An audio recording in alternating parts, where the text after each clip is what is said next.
السلام علیکم ورحمۃ اللہ وبرکاتہ۔ آج کا ہمارا یہ ویڈیو قربانی کے مسائل کا دوسرا ویڈیو ہے، جس میں قربانی کا دن اور اس کا وقت کے متعلق مسائل بتلائے گئے ہیں۔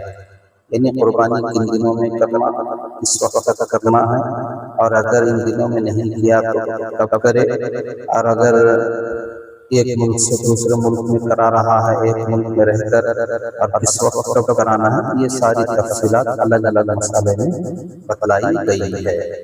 آپ سے گزارش ہے کہ ویڈیو کو آخر تک دیکھیں اور دوسروں تک پھیلائیں، انشاءاللہ اللہ تعالیٰ اجر سے نوازے گا۔ بسم اللہ الرحمن الرحیم۔ قربانی کے دن اور اس کا وقت۔ قربانی کے دن 3 ہیں: 10، 11 اور 12 ذوالحجہ۔ 10 ذوالحجہ کے دن بقرہ عید کی نماز کے بعد سے 12ویں ذوالحجہ کے سورج غروب ہونے تک قربانی کر سکتے ہیں، لیکن سب سے افضل پہلا دن ہے، پھر دوسرا اور پھر تیسرا۔ ان 3 دنوں کے علاوہ قربانی کرنا شرعاً درست نہیں۔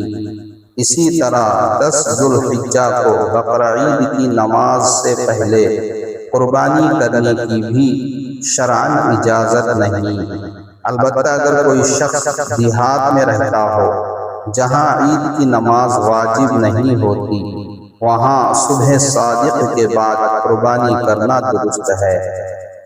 مسئلہ نمبر 2۔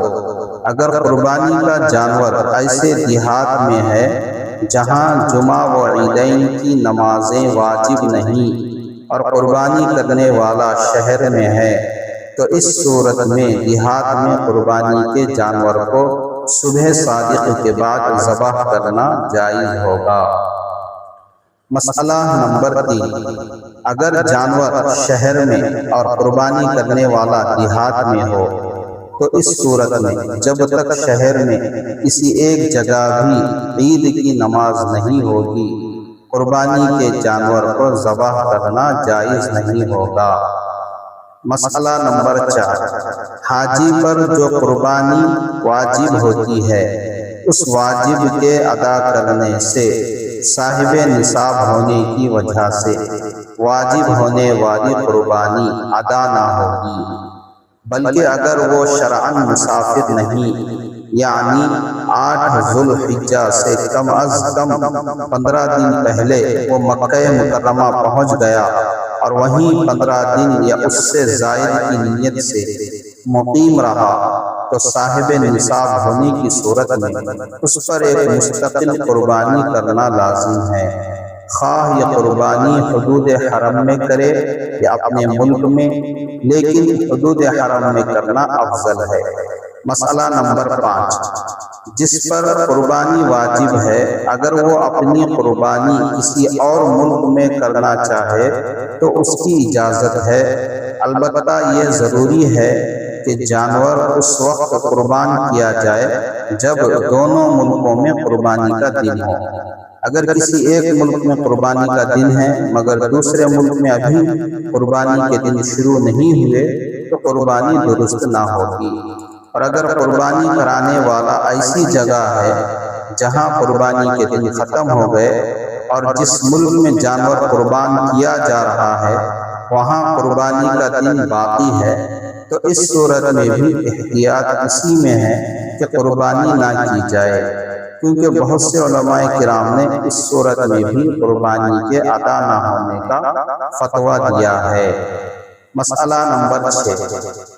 اگر کسی شخص نے 10، 11 اور 12 ذوالحجہ کے دنوں میں سے کسی دن میں قربانی نہیں کی، تو اگر وہ صاحب نصاب ہے تو اس پر ایک درمیانے بکری کی قیمت کا صدقہ کرنا ضروری ہے، اور اگر وہ صاحب نصاب نہیں ہے لیکن قربانی کا جانور قربانی کی نیت سے خرید چکا ہے اور پھر کسی وجہ سے ان 3 دنوں میں قربانی نہیں کر سکا، تو اس پر اپنے خریدے ہوئے جانور کا صدقہ کرنا ضروری ہے۔ مسئلہ نمبر 7۔ جس شخص پر قربانی واجب تھی، اگر اس نے قربانی کا جانور خرید لیا، پھر وہ جانور گم ہو گیا یا چوری ہو گیا یا مر گیا، تو تو ضروری ہے کہ اس کی جگہ دوسری قربانی کرے۔ اگر دوسری قربانی کے بعد گم یا چوری ہو جانے والا جانور مل جائے تو بہتر ہے کہ اس کی بھی قربانی کر دے، لیکن اس کی قربانی اس پر واجب نہیں۔ اور اگر یہ شخص غریب ہے، اس پر پہلے سے قربانی واجب نہ تھی، نفلی طور پر اس نے قربانی کے لیے جانور خرید لیا، پھر وہ جانور مر گیا یا گم ہو گیا تو اس کے ذمے دوسری قربانی واجب نہیں۔ البتہ اگر گم شدہ جانور قربانی کے دنوں میں مل جائے تو اس کی قربانی کرنا واجب ہے، اور قربانی کے دنوں کے بعد ملے تو اس جانور کا صدقہ کرنا واجب ہے۔ مسئلہ نمبر 8، اگر کسی شخص کی کئی سالوں کی قربانی رہ گئی تو اس گناہ پر توبہ و استغفار کے ساتھ ساتھ جتنے سالوں کی قربانی رہ گئی ہے ہر سال کی قربانی کے بدلے ایک درمیانے بکرے کی قیمت فقراء و مساکین پر صدقہ کرنا ضروری ہے۔ مسئلہ نمبر 9، قربانی کی قضا کے طور پر موجودہ سال میں بکری ذبح کرنا یا گائے وغیرہ میں حصہ لینا درست نہیں۔ اللہ تعالیٰ سے دعا ہے کہ اللہ تعالیٰ ہم سب کو مسائل صحیح طور پر سمجھنے کی توفیق نصیب فرمائے، اور جن حضرات پر قربانی واجب ہے قربانی ادا کرنے والا بنائے۔ پھر ملتے ہیں اگلی تیسری آخری ویڈیو میں۔ السلام علیکم ورحمۃ اللہ وبرکاتہ۔